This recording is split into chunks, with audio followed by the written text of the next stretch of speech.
"Who's in charge here?" is a line from the movie Apocalypse Now and will be used by former Congressman Allen B. West to highlight our current Republican-led Congress. He will also use it to define the difference between a career politician and true representatives of our citizens. As you know, Congress is in a recess for the month of August. Do you know when that recess was created and the reason why that is? Let Mr. West explain it to you so that you can inform your friends. As written by Alan West for Town Hall, the movie Apocalypse Now came out in August 1979. It was Francis Ford Coppola's film on the Vietnam War centered on the mission of Captain Willard, Martin Sheen, to assassinate a U.S. Army colonel gone rogue, played by Marlon Brando.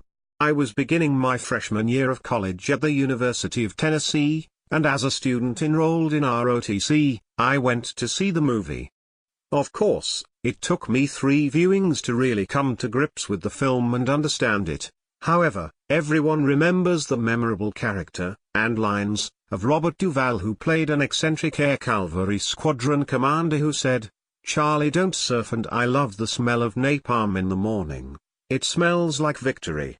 And yes, that scene with the air cavalry attack against the Viet Cong village coming in over the water while Richard Wagner's Ride of the Valkyries was unforgettable. But there is a different scene, vignette, from that movie that is the subject of this missive. It was when Captain Willard and his Navy riverine boat escort him to the front lines on the river, the last American outpost at night.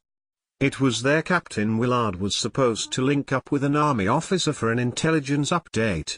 Willard walks into the fighting position and asks a black soldier manning an M60 machine gun the question, "Who's in charge here?" To which the soldier responds, "Ain't you?"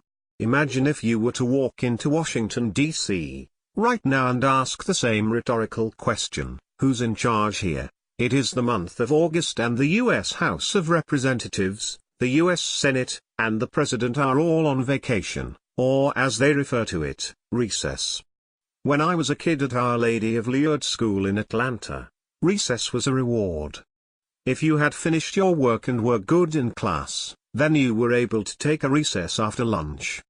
You could not be denied lunch, but doggone Sister Judith had a policy that teachers could deny recess. You did not get playtime unless you had met the requirements. A lesson that needs to be taught in Washington, D.C. For those of you who do not know, here is the history of August recess. Washington is literally built on a swamp, no joke. The month of August is notorious for being the most unbearable with searing heat and high humidity, with little flowing breeze.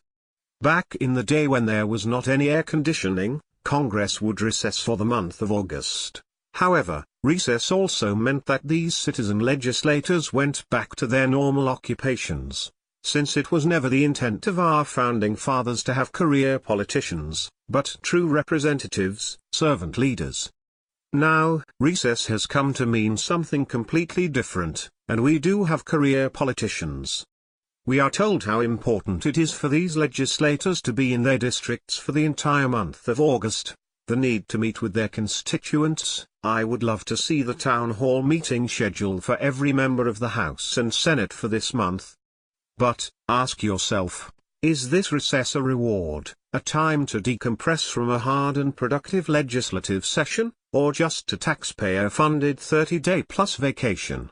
Only someone suffering from massive delusion would believe the former.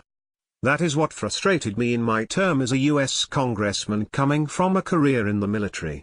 We did not leave until the job, the mission, was done, and we met the expected standard.